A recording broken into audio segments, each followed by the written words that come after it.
생명과 건강만큼 좋은 것이 어디 있겠습니까? 건강은 육체의 건강을 말하는 것이고, 또 생명이라고 하는 것은 육체의 건강뿐만 아니라 저주의 문제나 죽음이 사라진다는 말인 것입니다. 그러므로 생명과 건강만큼 좋은 것이 어디 있겠습니까? 그런데 오늘 성경 말씀은 우리에게 권고하기를 더욱 지킬 만한 것보다 내 마음을 지켜라. 내 마음을 지키면 생명의 근원을 얻게 되고, 그리고 너가 생명을 얻고 온 육체의 건강을 얻게 될 것이라고 말씀해 주신 것입니다. 그래서 마음을 지키는 일이 참으로 중요한 것입니다. 세상 사람들도 마음을 지키는 것이 얼마나 중요한가라고 하는 것을 알 수 있습니다. 그래서 세상 사람들도 말을 합니다. 마음을 단단히 먹어라, 결심을 해라, 굳은 신념을 가져라, 흔들리지 말아라. 그래야 인생은 성공한다. 세상 사람들도 그런 말을 하고 있습니다. 그러나 여러분, 우리 예수 믿는 사람들이 마음을 지킨다라고 하는 것은 세상 사람들이 마음을 지키는 것하고 다릅니다. 우리 예수 믿는 사람들이 마음을 지키는 것은 어떻게 지킬 수 있느냐?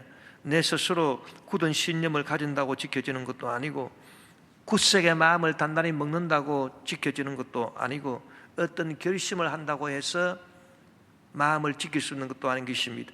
하나님이 우리에게 말씀하신 것은 우리가 마음을 지키기 위해서는 오직 하나님 말씀으로 내 마음을 주장하게 함으로써 우리가 마음을 지킬 수 있다. 하나님 말씀을 전적으로 내가 믿음으로 받아들이고 그 말씀으로 말미암아 내 마음을 첫째 단순하고 소박하고 진실되게 만들면, 그러면 내가 내 마음을 지킬 수 있다. 그렇게 성경은 가르쳐주고 있는 것입니다.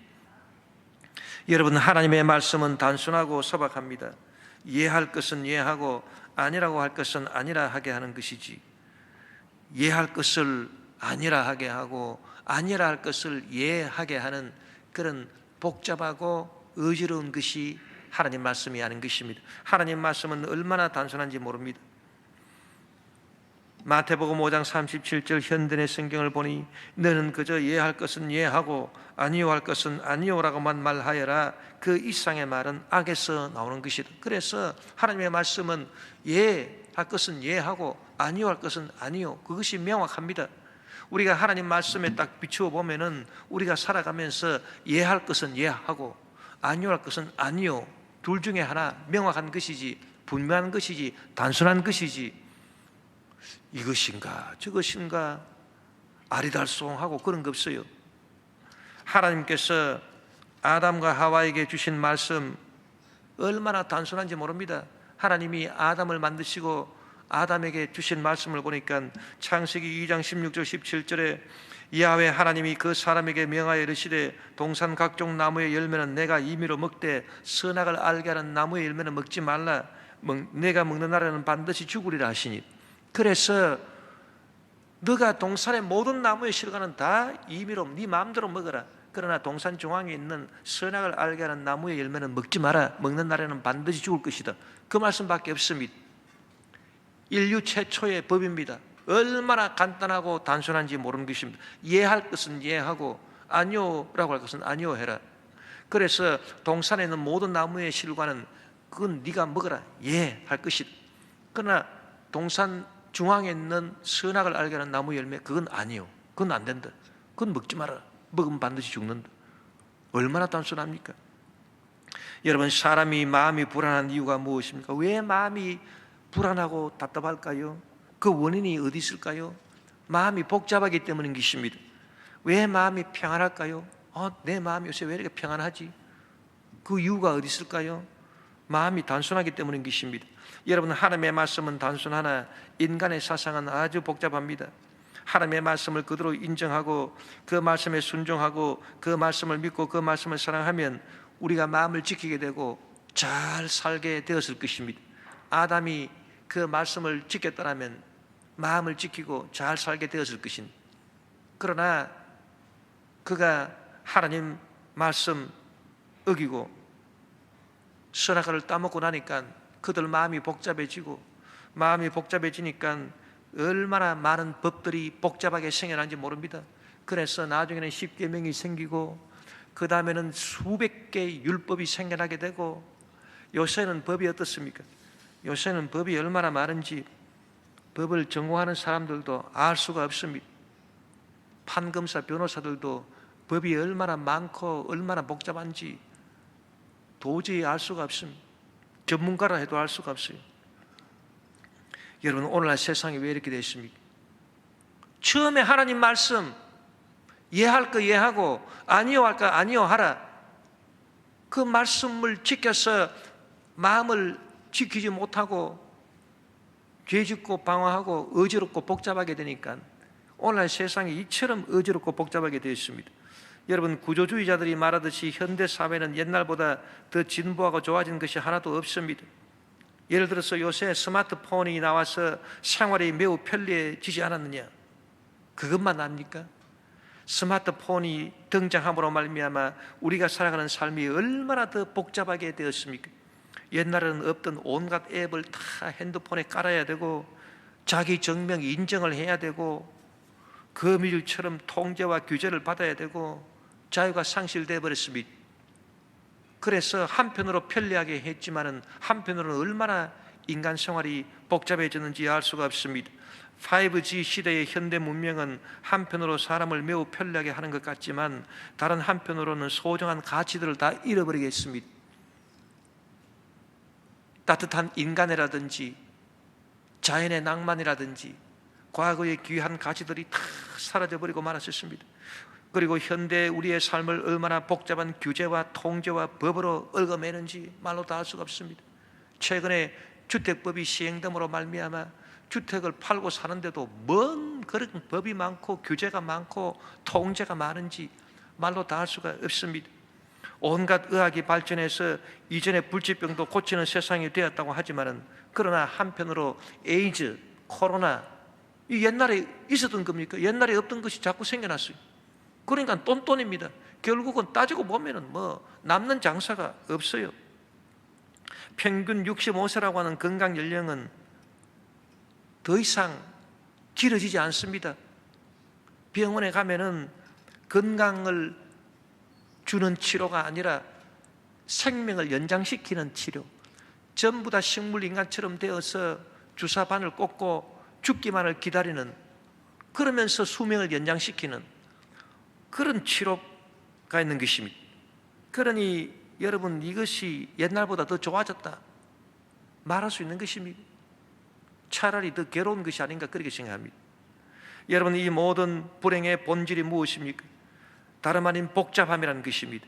하나님 말씀은 단순한데 사람들이 하나님 말씀을 어김으로 말미암아 인간의 생활이 한없이 복잡해진 그 결과라고 하는 것을 우리는 분명히 알아야 되는 것입니다.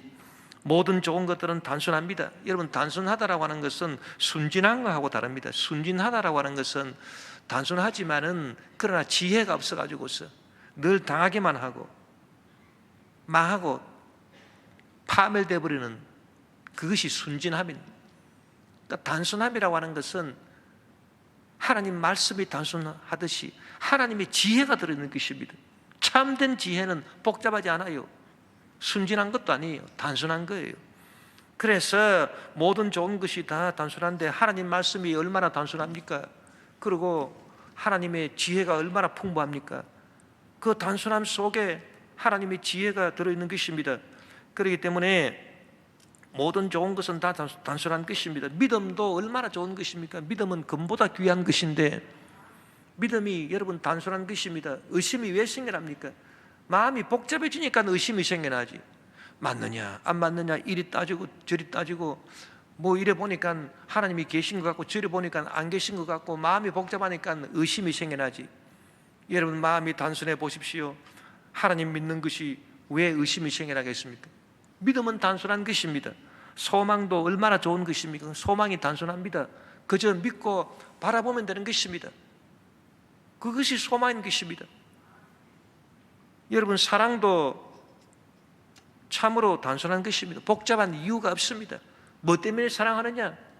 이유가 없습니다. 사랑하기 때문에 사랑하는 거지. 무슨 뭐 사랑에 무슨 이유가 있습니까? 그러나 미움은 어떻습니까? 미움은 우리의 마음을 혼란시키고 어지럽게 만들고 복잡하게 만드는 것입니다. 마음의 평안은 하나님 말씀 단순함을 받아들이는 데서 주어지는 것입니다. 그러나 모든 생활의 염려나 근심은 그 본질이 하나님 말씀 단순함을 떠나서 살기 때문에 복잡함으로 말미암아 주어진 것입니다. 내 영혼이 은총 입어 중한 죄짐 벗고 보니 슬픔 많은 이 세상도 천국으로 화두다. 높은 산의 거친들이 초막이나 궁궐이나 내 주 예수 모시는 곳이 그 어디나 하늘나라. 여러분, 우리가 하나님 말씀을 받아들이게 되면, 하나님 말씀에 순종하게 되면 하나님 말씀은 단순하다.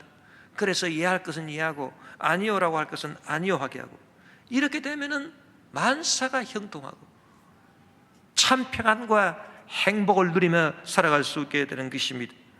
그러나 이 단순한 하나님 말씀을 저버리고 이해할 것을 어떻게 하면 아니요라고 할 수 있을까? 또 아니요 해야 될 것을 어떻게 하면 예라고 할 수 있을까? 이렇게 자꾸 마음을 복잡하게 하면 그 다음에는 영적으로 혼미해지는 것입니다. 혼미해졌다라고 하는 것은 마음이 복잡해질 뿐 아니라 이제 질서와 균형이 깨져서 어지럽게 되었다.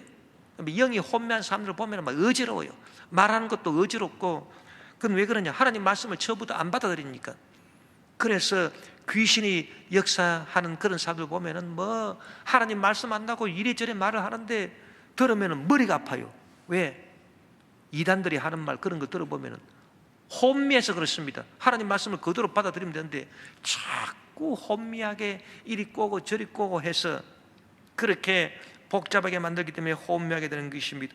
혼미하게 되면 어떻게 됩니까? 마음이 비틀거립니다. 마음을 지킬 수가 없어요. 마음이 비틀비틀거리게 되고, 술 취한 사람 비틀거리다가 쓰러지는 것처럼 마음이 비틀거리는 사람은 무엇이 쓰러집니까? 생활이 쓰러지게 되는 것입니다. 그래서 망해버리고 마는 것입니다. 김영수라고 하는 작가가 지은 소복이라고 하는 소설이 있는데, 그 소설에 보면은 어떤 여주인공이 등장을 합니다. 이 여주인공이 10대 어린 나이에 아무것도 모르고 시집을 갔어요. 시집을 갔는데 그 남편이 졸지에 죽어버렸습니다. 그래서 20살이 안 돼가지고 청산 과부가 돼버리고 말았었습니다. 나는 저주받은 운명이구나. 그래서 재가를 해야 되는데 어떤 무당이 소개를 해줘가지고 대장장이 영감 한 사람을 만났습니다. 나이가 50이 가까이 된 영감을 만나서 이제 결혼생활을 하게 되는데, 그 대장장이가 참 사람이 진실한 사람이에요. 나이는 들었지만은 이제 어린 신부를 데리고 왔으니 그 어린 신부에게 극진히 대해주고 마음을 주고 잘해주는 것입니다. 그런데 가난하지만은 그러나 나름대로 행복하게 살아가고 있습니다. 그런데 그 마을의 무당이 그 마을에 정미소를 하는 큰 부자의 부탁을 받아가지고 이 여인한테 자꾸 선물을 갖다 줘요. 그래서 그 정미소 하는 그 부자가 흰 고무신도 갖다 주고 좋은 비단 옷도 갖다 주고 뭐 분도 갖다 주고 화장품도 갖다 주고 이렇게 하니까 이 여자가 슬슬 넘어가시죠. 예할 거 예하고 아니요 할 것을 아니요 해야 되는데 아니요 할 거를 자꾸 예할까 그러다가 결국 그 정미소 주인 그 사람하고 잘못된 관계를 맺어버리고 마는 것입니다. 나중에 이것이 점점 그 마을에 소문이 나가지고 이 대장장이 귀까지 들어가죠. 그래서 대장장이가 분노에 차서 현장을 내가 발견해야 돼. 그래서 현장을 한번 목도하게 됐습니다. 이 대장장이가 분을 참지 못해서 그 남자를 쳤는데 이 남자가 자기 방어한다고 이 대장장이를 칼로 찔렀습니다. 그래가지고 이 대장장이가 죽게 됐어요. 이 정미소 주인은 정당방위라 해가지고 풀려나고 이 대장장이는 그냥 죽어가고 있습니다. 그래서 이 부인이 와가지고 자기 때문에 그렇게 됐다 그러면 얼마나 자기가 회개를 하고 그래야 되는데, 그때도 마음이 두 갈래다. 이 영감이 나한테 평소에 잘해줬는데 영감이 죽는 것은 참 서러운 일이지만 죽고 나면은 그 돈 많은 정미소 그 사람이 나를 데려가서 산다고 했는데 그럼 내가 팔자 고치지 않겠는가. 마음이 두 마음이 왔다 갔다 하는 것입니다. 마음이 어지럽고 복잡합니다. 그 남편은 결국 죽어버리고 말았었습니다. 그리고 이제 그 정미소 주인이 자기를 데려갈 것을 기다리는데 정미소 주인이 와가지고 세간도 차려주고 살림도 차려주고 그게 처음에는 하더니만 나중에는 소식이 없는 것입니다. 이상하다, 왜 소식이 없는가? 그래가지고 알아보니까 그 정미소 주인이 또 딴 여자하고 관계를 맺고 있는 것입니다. 그거를 목도하게 되었습니다. 그래서 이 여인이 완전 거기서 무너져 내버리고 말한 것입니다. 그 마음이 완전 무너졌습니다. 그래서 집에 돌아와가지고서 자기 대장장이 남편이 죽었을 때 만든 그 소복을 차려입고 그 남편 무덤으로 가서 통곡을 하고 있는 것입니다. 그것이 소설의 끝인 것입니다. 그 여인이 처음부터 예할 것은 예하고 아니오라고 할 것은 아니오 했더라면 그런 불행을 겪었겠습니까? 그러나 그렇지 못했기 때문에 자꾸 마음이 어지럽고 복잡해진 그걸 따라가니까 나중에는 결국 파멸이 당해버리고 마는 것입니다. 여러분, 사람의 마음속에 탐욕이 들어오고 욕심이 들어오면 마음이 혼미해집니다. 마음이 복잡해지고 어지럽게 되는 것입니다. 그러므로 하나님의 말씀은 욕심을 버리라고 권고하고 있는 것입니다. 에베소서 4장 21절 24절에 보니 너는 유혹의 욕심을 따라 썩어져가는 구습을 따르는 옛사람을 벗어버리고 오직 너의 심령이 새롭게 되어 하나님을 따라 의와 진리의 거룩함으로 지으심을 받은 새 사람을 입어라. 여러분, 우리가 살아가고 있는 이 세상은 이미 복잡하게 되어버렸습니다. 너무나도 복잡하게 되어가지고서 이제 더 이상 방법이 없습니다. 이 복잡한 세상을 우리가 살아가면서 어떻게 마음을 지킬 수 있을까요? 세상이 복잡한데 얼마나 복잡합니까? 얼마나 어지럽습니까? 그런데 어떻게 우리 마음을 지킬 수 있습니까? 방법은 하나밖에 없는 것입니다. 오직 하나님의 말씀, 단순한 진리의 말씀인 하나님의 말씀을 사모해서 그 말씀이 우리 심령을 주장하시도록 하고 예할 것 예하고 아니오 할 것 확실히 아니오 하고 그것만 잘 지키면 우리가 마음을 지키게 되고 오늘 약속의 말씀대로 생명을 얻게 되고 육체의 건강을 얻게 되고 우리는 행복한 삶을 평안과 축복으로 살아갈 수 있게 되는 것입니다. 오늘 본문 잠언 4장 20절 21절에 보니 내 아들아 내 말에 주의하며 내가 말하는 것에 내 귀를 기울이라. 그것을 내 눈에서 떠나게 하지 말며 내 마음속에 지키라. 그것은 얻는 자에게 생명이 되며 그의 온 육체의 건강이 됨이라고 말씀한 것입니다. 우리는 하나님의 이 단순한 말씀에 주의를 하고 그 말씀에 귀를 기울여야 되는 것입니다. 오직 하나님의 말씀만이 진리이기 때문에 이 말씀에 우리가 주의하고 그 말씀에 귀를 기울이라. 이 말은 무슨 의미냐? 다른 말은 한 귀로 듣고 한 귀로 흘려버려라. 너의 마음을 혼란하게 하고 어지럽게 하는 욕심을 부추기는 말, 탐욕을 부추기는 말,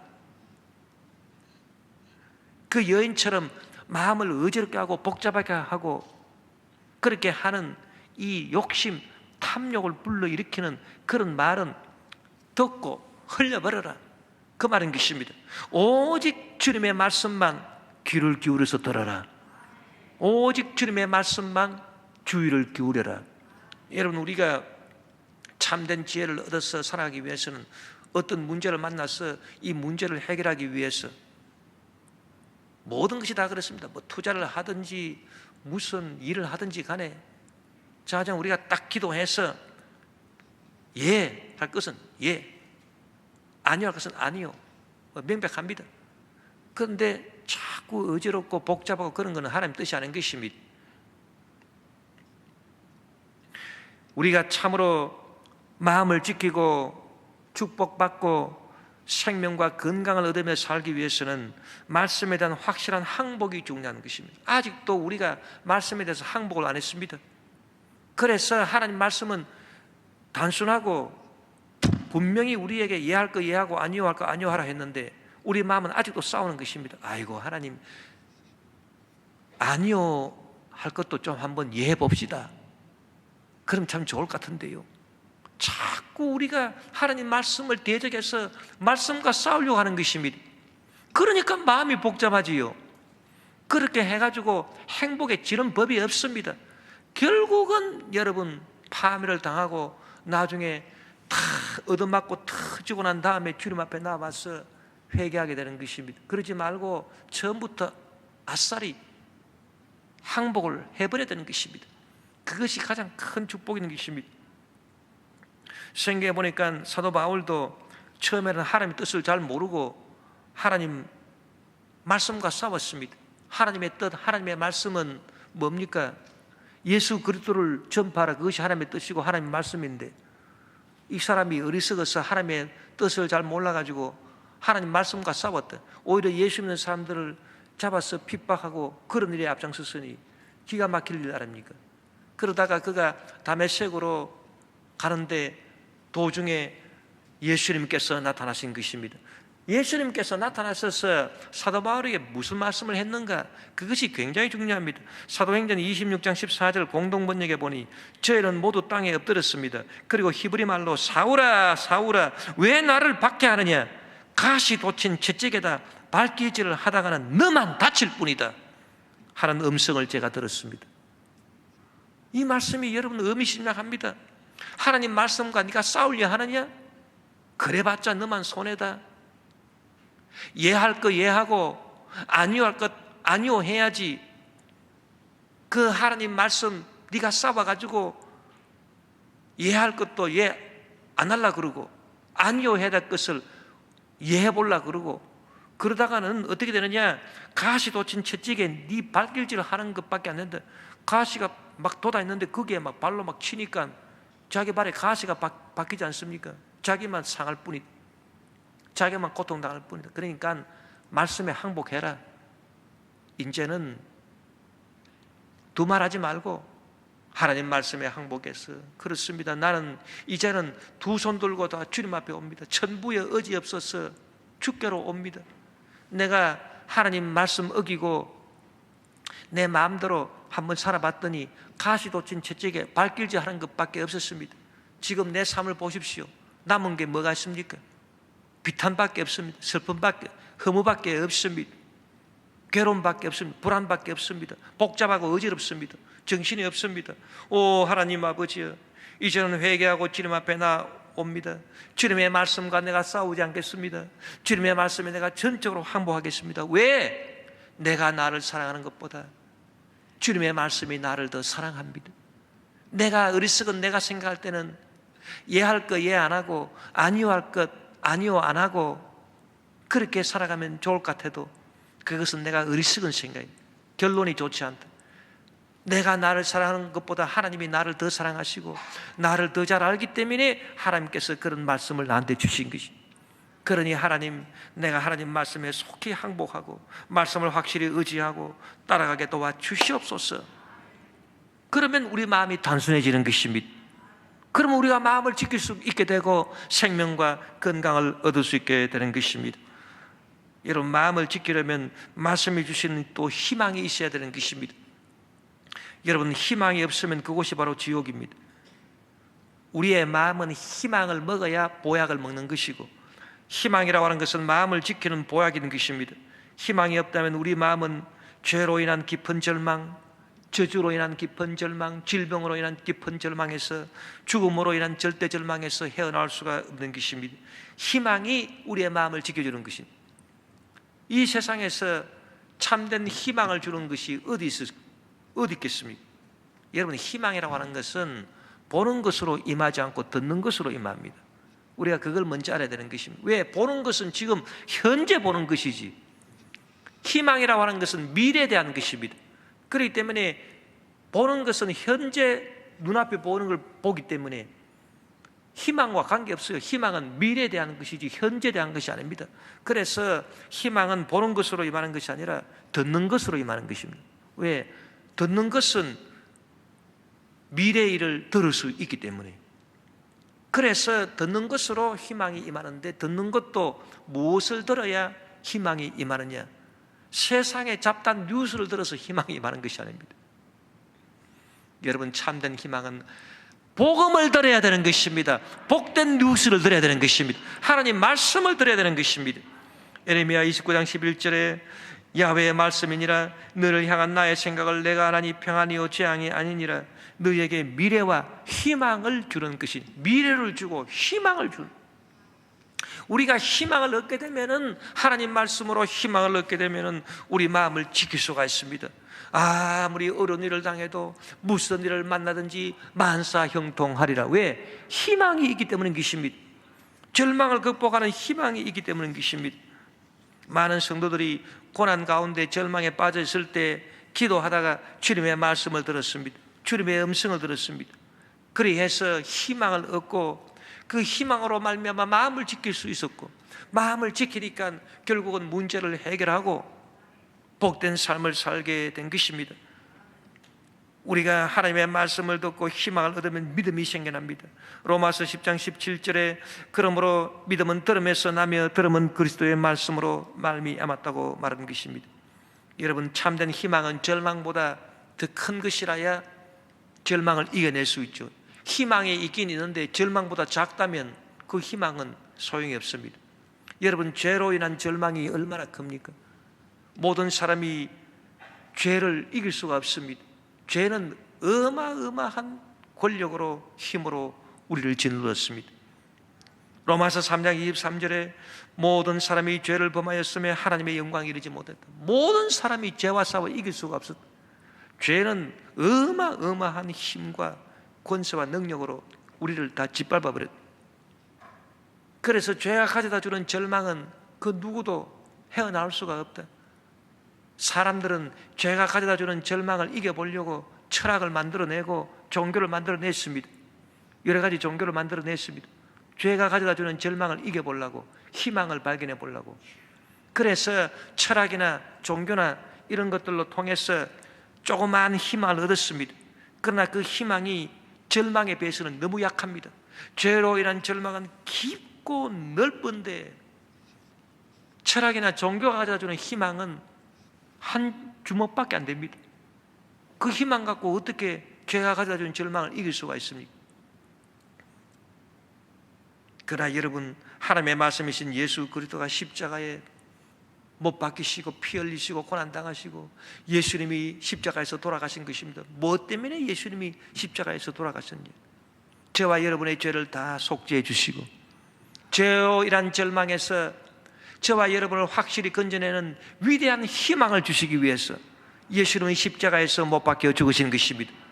그러므로 죄가 가져다 준 절망, 죄도 여러분 여러 가지 죄가 있는데 사람이 반복해서 죄를 지은 경우에는 더욱더 그 절망이 깊고 큽니다. 또 죄인 줄 알고 지은 죄는 더욱더 절망이 깊고 큰 것입니다.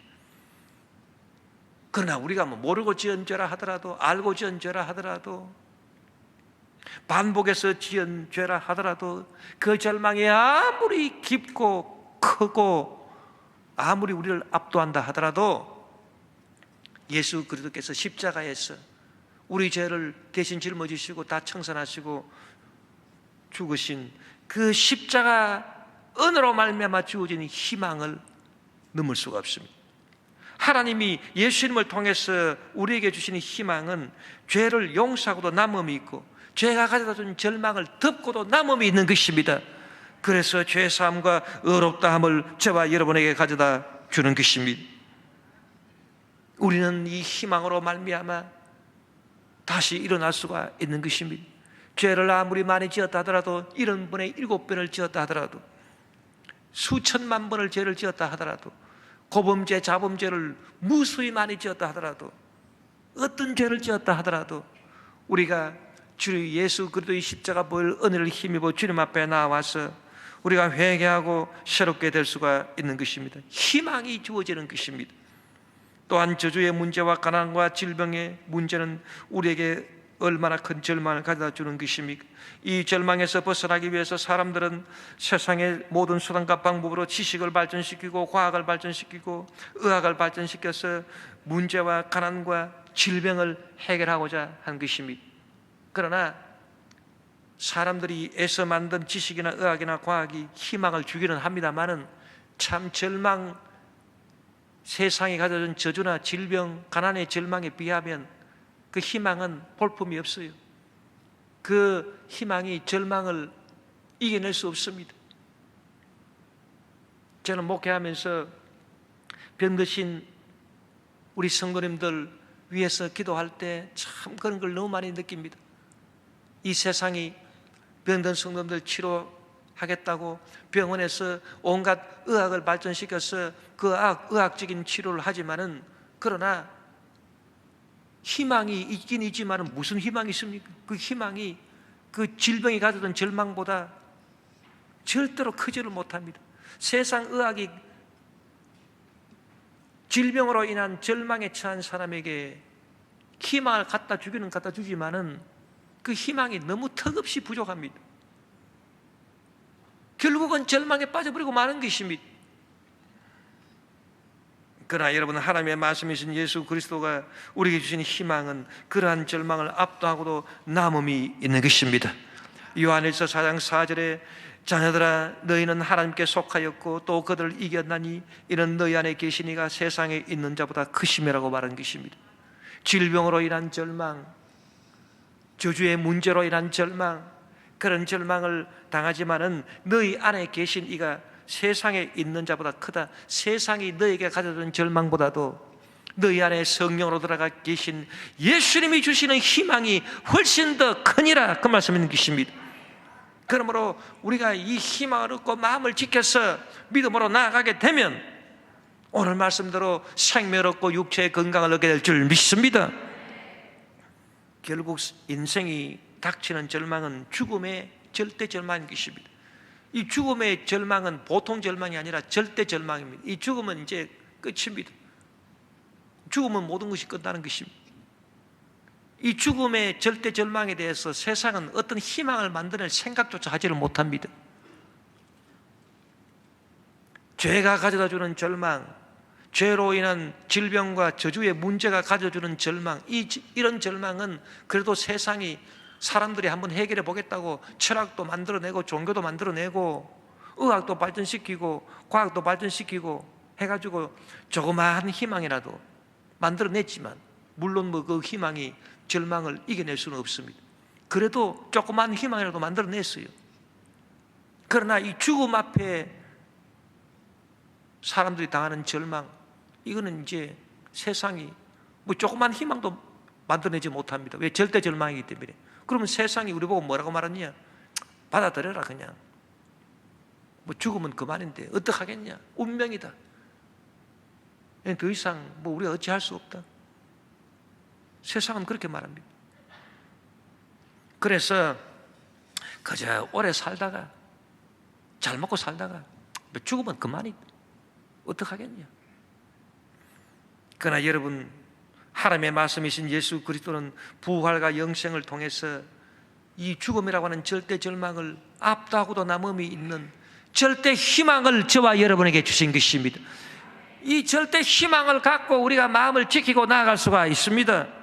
요한복음 11장 25절 26절에 보니 예수께서 이르시되 나는 부활이요 생명이니 나를 믿는 자는 죽어도 살겠고 무릇 살아서 나를 믿는 자는 영원히 죽지 아니하리니 이것을 네가 믿느냐?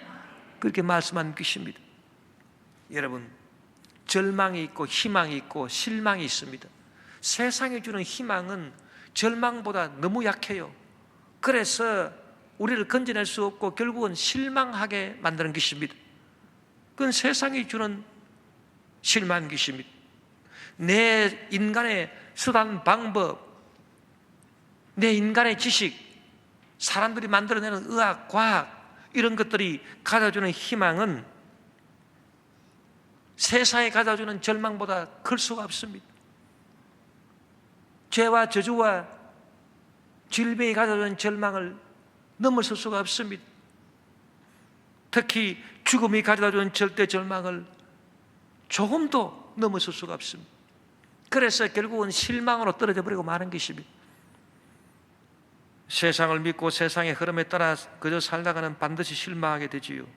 그러나 하나님의 말씀은 희망이 절망보다 더욱 큽니다. 하나님 말씀은 절대 희망입니다. 우리는 하나님의 말씀이신 예수 그리스도로 말미암아 희망을 얻는데 보통 희망이 아니라 절대 희망을 얻고 그 희망을 갖고 우리 마음을 지킬 수 있게 되는 것입니다. 하나님의 말씀은 영원히 변치 아니하시고 그의 약속도 변함이 없습니다. 여러분, 하나님의 약속의 말씀을 우리가 믿고 나아가면 하나님의 말씀은 저와 여러분을 실망시키는 일이 반드시 없을 것입니다. 하나님의 말씀은 진리의 말씀이다. 나를 실망시키는 것이 없다. 우리가 하나님 믿을 때 때로는 낙심을 합니다. 정말 하나님 살아계시면 이런 일이 있을 수 있느냐? 정말 하나님 살아계시면 왜 내가 기도하는데도 아직 안 들어주십니까? 그런데 가만히 살펴보면요, 전부 다 우리가 다 잘못했어요. 우리가 하나님 말씀을 처음부터 단순한 말씀을 받아들이지 않았어요. 우리가 다 원인 제공을 했어요. 그래서 우리가 불평하고 있는 것입니다. 다 따져보면 그렇습니다. 여러분, 하나님의 말씀은 절대 우리를 실망시키지 않습니다. 우리가 그 약속의 말씀을 믿고 살아간다면 우리 믿음의 조상 아브라함처럼 우리는 마침내 복을 얻게 되는 것입니다. 아브라함을 하나님께서 믿음의 조상이라 말씀한 것은 의미가 있습니다. 그것은 아브라함이 일생을 살아가면서 시련을 당할 때마다 하나님의 말씀을 듣고 희망을 얻고 그의 마음이 지켜지고, 그래서 그가 결국 생명과 건강을 얻고 믿음의 조상이 되었다. 그래서 아브라함뿐만 아니라 너희들도 아브라함처럼 그렇게 살아라, 그 말인 것입니다. 아브라함이 75살 때 하나님의 말씀을 듣고 가나안으로 갔습니다. 가나안에 흉년이 들어서 애굽으로 내려갔더니 거기서 바로를 만나서 자기 아내를 누이라 속인 고로 자기 아내를 바로에게 시집 보내고 말았습니다. 하나님 말씀이 역사하사 바로의 그 집안에 화를 내리시고 이제 바로가 그 아내를 돌려주어서 다시 가나안으로 올라옵니다. 가나안에 올라와서 사는데 이제 나이가 늙었는데 하나님 약속하신 아들이 없습니다. 그럴 때 엘리에셀을 내 종으로 데리고 있는데 엘리에셀을 통해서 후사가 나오지 않겠느냐. 엘리에셀이 내 후사다. 하나님이 그때 말씀으로 아브라함에게 희망을 주셨습니다. 엘리에셀이 아니라 네 몸에서 날 씨라야 네 자손이 될 것이다. 네 후손이 될 것이다. 그래서 그 위기를 또 벗어났습니다. 그런데 내 몸에서 날 후사라 그러는데 아내 사라는 나이가 많아서 아이를 낳을 수 없으니 시종 하갈을 첩으로 맞이해서 아들 낳으면 그럼 내 몸에서 날 자가 아니냐. 그래가지고 이스마엘을 얻었는 하나님이 또 말씀하십니다. 아니라 사라에게서 낳은 아들이 네 후사가 될 것이다. 그래서 위기 때마다 하나님께서 말씀을 통해서 아브라함한테 희망을 주시고 그 희망으로 아브라함은 마음을 지키고 믿음 생활을 하면서 결국은 이삭을 통해서 위대한 민족을 이루고 또 오늘날 예수 믿는 저와 여러분의 믿음의 조상이 된 것입니다. 로마서 4장 17절 24절에 보니 기록된 바 내가 너를 많은 민족의 조상으로 세웠다 하심과 같으니 그가 믿은 바 하나님은 죽은 자를 살리시며 없는 것을 있는 것으로 부르시는 이시니라. 아브라함이 바랄 수 없는 중에 바라고 믿었으니 이는 내 후손이 이 같으리라 하신 말씀대로 많은 민족의 조상이 되게 하라 하심이라. 그가 백선화되어 자기 몸이 죽은 것 같고 사나의 태가 죽은 것 같음을 알고도 믿음이 약하여지지 아니하고 믿음이 없어 하나님의 약속을 의심하지 않고 믿음으로 견고하여져서 하나님께 영광을 돌리며 약속하신 그것을 또한 능히 이루실 줄을 확신하였으니 그러므로 그것이 그에게 의로 여겨졌느니라.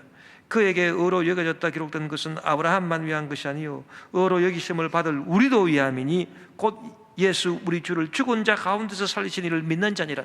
아브라함이 어려움을 당하고 위기를 당할 때마다 하나님 말씀으로 그를 건져주시고 하나님 말씀으로 그에게 희망을 주신 것처럼, 그래서 마음을 지켜서 마침내 그가 건강과 생명을 얻고 믿음의 조상이 된 것처럼 저와 여러분도 아브라함을 본받아서 어렵고 힘들 때, 고난당할 때 그때마다 우리가 하나님의 말씀으로 우리가 희망을 얻고 마음을 지키고 나아가야 되는 것입니다. 하나님 말씀은 단순하기 때문에 이해할 것 분명히 이해하고 하나님 말씀이 분명히 이해할 것 이해하고 하나님 말씀에 금해 놓은 것 아니요 할 것 무조건 아니요 하고 단순하게 그렇게 빨리 우리가 하나님 말씀에 항복하고 그렇게 나아가야 됩니다. 그렇게 하면 마음을 지킬 수가 있고 마음을 지키면 생명의 근원을 얻을 수가 있는 것입니다. 이와 같은 은혜와 복이 저와 여러분 우리 모두에게 임하게 되시를 주름으로 축원합니다.